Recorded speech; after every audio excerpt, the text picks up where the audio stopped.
Over the past decades, Switzerland and the EU have agreed on more than 120 bilateral deals to ensure smooth relations in areas such as trade, transport, security and education.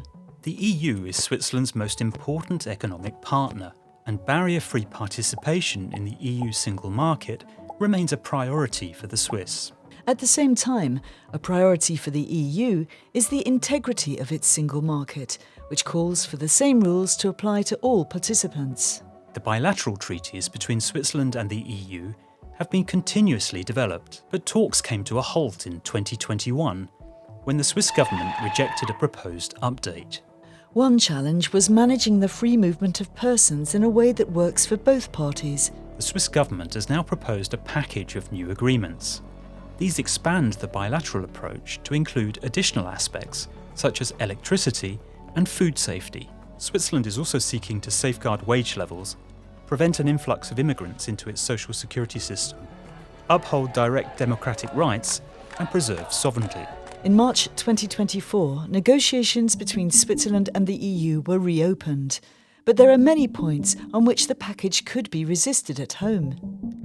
Switzerland benefits economically from the entry of skilled workers under the Free Movement of People Agreement. But the right wing in particular feels that, as the population approaches 10 million, what they call unchecked migration is putting a strain on public resources. They would like to cap immigration or withdraw from the Free Movement Accord and have launched an initiative for a national vote. To address these concerns, the Swiss government called for a unilateral safeguard clause. This allows suspension of free movement in the event of a massive influx of European workers. This demand was rejected outright by the EU states, who say free movement is a fundamental principle of the Union. That's not the only issue facing resistance at home.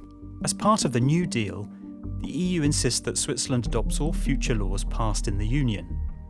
In disputes over new laws, the European Court of Justice has the last word. The Swiss People's Party and other critics see this as a threat to Swiss sovereignty. Another point of contention, Brussels has accused Switzerland of discriminating against EU citizens with its wage protection measures. The Swiss want to protect their high salaries and prevent wage dumping. The Swiss government counters that they can adopt domestic measures to tackle wage dumping and uncontrolled immigration. Now a coalition formed by billionaire asset managers has launched a proposal, the Compass Initiative, that's clearly directed against the EU-Swiss package deal. It would give the people in the cantons the last word on adopting new laws. Finally, what do ordinary people think of the EU?